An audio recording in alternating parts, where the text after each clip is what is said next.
Okay, I'm about to show you the magic of paracord.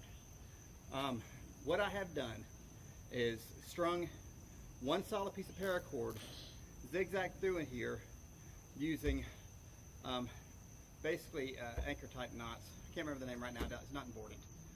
The point is it is secure. And you're like, okay, why is it all slack? That thing's gonna flop around, cause all kinds of problems. That's the magic of paracord, okay? Watch what happens. We're gonna soak it all down. Make that paracord wet. Right there. Get all wet.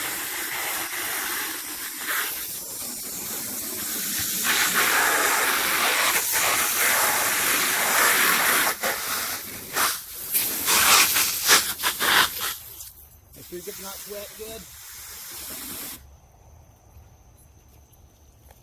Now understand, I mean, this is nighttime going into, so currently right now it's not real hot out.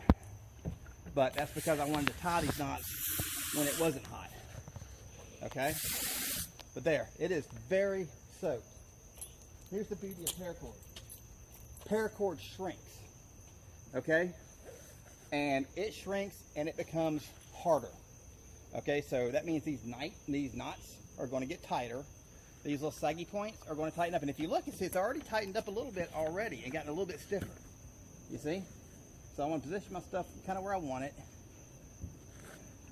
And later on, I may turn around and tie a line from here to here and a line from there to there, and which will keep these from sliding around, and then heat them up again, which will bring them tighter, but they won't move very much because of the way this thing does. What this is basically a permanent kayak mount that cost me pennies, because you're talking about some cheap, super thin toy PVC, couple of pool noodles, and Walmart paracord.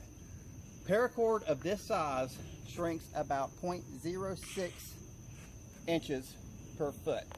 In other words, 6 inches for 10 feet. There's 20 foot of paracord that made this portion right here. Okay? And so that means it's going to shrink an entire foot. Now you think about that. You see this right here? I mean, it's already started to shrink, because that used to be 2 inches here.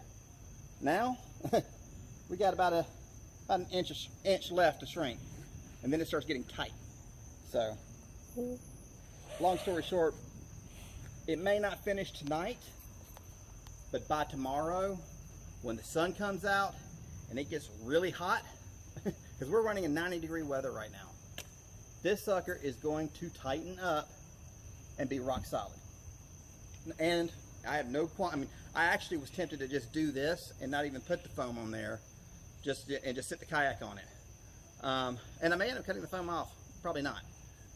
Personally, I think I decided to put the foam on there just for that little extra, and you know, so because when it tightens up, it'll be running straight through the center of this, and I think this will just kind of help tell me exactly where I want to put it.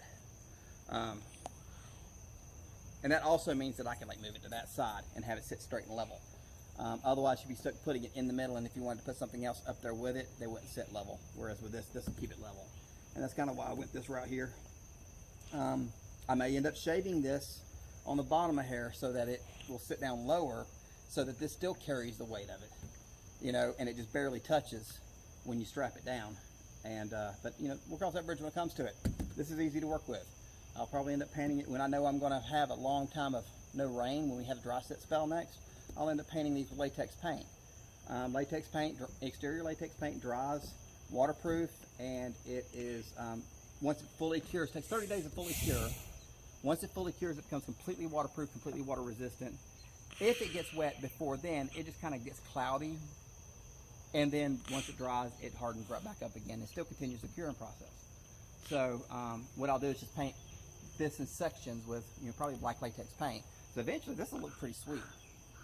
And but for now, we're going to do this just like this. I mean, see, that's already getting tighter. It's starting to lift up off a little bit, and you can already feel the stiffness. See that? Watch, turn. See how it's like holding form? It's getting stiff. It's tightening up. Wait till some heat hits that tomorrow. Thank you. Well, there you have it, folks. Nice, tight, and solid. Now, I have to admit, The center portion tightened up beautifully on its own. I mean, like a drum.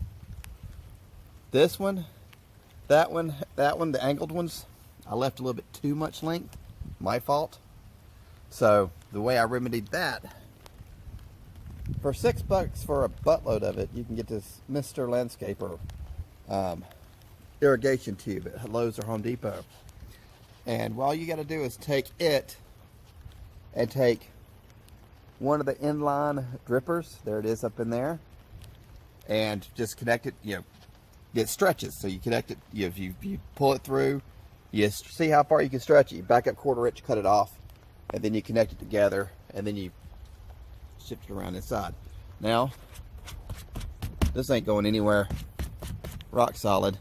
You can also move it, you know, you'd take it and, you know, move it this way, move it that way, you know, because they're just connected to each other, not the entire rig.